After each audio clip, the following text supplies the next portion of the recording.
What is up, guys, and welcome back to another deck profile. And this one, we're updating the Unchained. Now, the first deck profile I kind of did a generic Unchained, but now that I've had a lot of playtime with the deck and a lot of, like, I say advice from people at locals how to actually play Unchained correctly, I finally got a good, solid list I'm really comfortable with. Of course, Unchained, it's kind of want to go first, of course, how Unchained actually works with their extra deck, So, of course, there's a lot of going first cards in here, and I'm just going to point this out right away.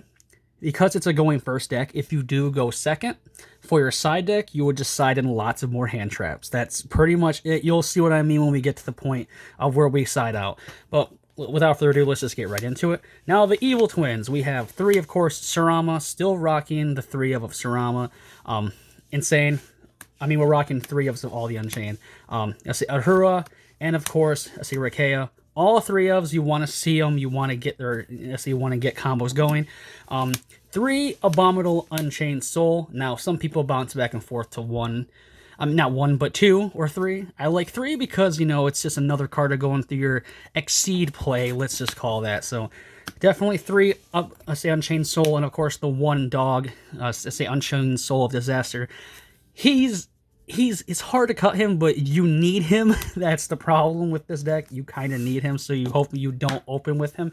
Now, the only main deck hand trap we are running is Ash Blossom because it's generic. It hits almost anything that every deck will use.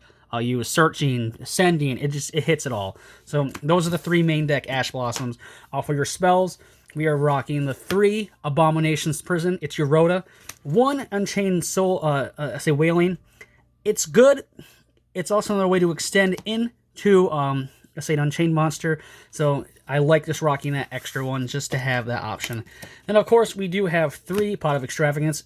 I mean, we don't care for extra deck, so might as well get your, let's say, run Extravagance. I mean, there is some, say, builds that can run Desires. So if you, say, have Desires instead of Extravagance, by all means, I say look up. I think Desires, you just run more three ofs in your deck, of course, obviously. Then, of course, the traps. And this is a trap-heavy deck. We're rocking three of both the Unchained traps. Abomination Chamber and the Escape.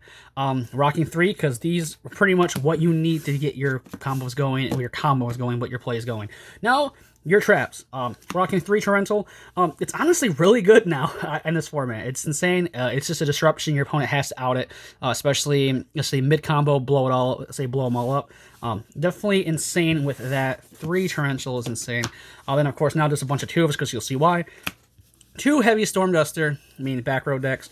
Three-dimensional barrier, very important now because with, I say Drytron entering the format, so you can shut down the ritual plays. You can shut down anything. Like if you're going against a fusion-based synchro or an Exceed-based deck, you know, shut it down. Or, you know, best deck Pendulum, you can just shut down their Pendulum. Then your DD Crow, or your continuous DD Crow, say different dimension ground.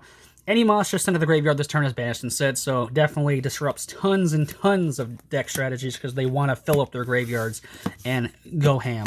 Now, of course, we're rocking a bunch of 2-0s because we are rocking Trap Trick.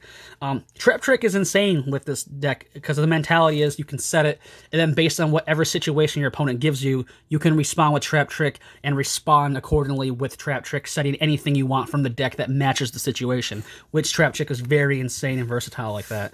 Like, it is nuts. But that is it for the main deck. Standard, lots of traps. Like I said, going back, because we rock lots of trap cards. If you are going second, fill your side with lots of hand traps. Omega, let's say Nibiru's. Anything that can, basically any good going second cards. So definitely side the traps out for those cards, let's say when you go second. Now your extra deck, we are rocking the one, say Dingirsu. It outs Dragoon. It's like one of the best outs for Dragoon because it just sends it and gets rid of it. And we have lots of level 8, so we can easily make this no problem. Say Nightmare Phoenix and 2 Nightmare Unicorn because of Extravagance. Say Phoenix, we really don't care if we banish as much because it's just back removal that we, say, have. Then say Unicorn just spins things, so it's insane. Then 1 Zeraboros because it's just banishes, like it's nuts. Trasbania again for back row, just banish them. Say Boral Sword Dragon for your OTKs, pushing for game, basically, if you want. You can sub this in for an access code talker. If you have access to it. But either way, Borreload and Access Code Hawker, OTK machines, that's pretty much you want an OTK potential with this deck. Then, of course, we have the Unchained Monsters themselves. We're rocking 2 of the Soul, not Soul, the Abomination. Big beater, insane card, just pops a bunch of things. He's nuts. Then, of course, we have the 3 Rage and the 3 Anguish, just to go into and get your normal Unchained plays going. And that's pretty much it with the updated Unchained deck profile.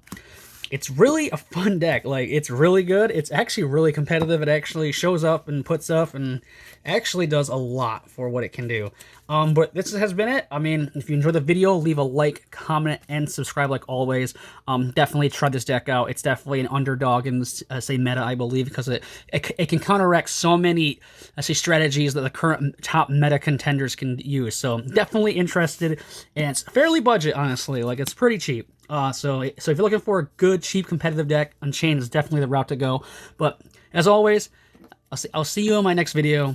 Bye-bye.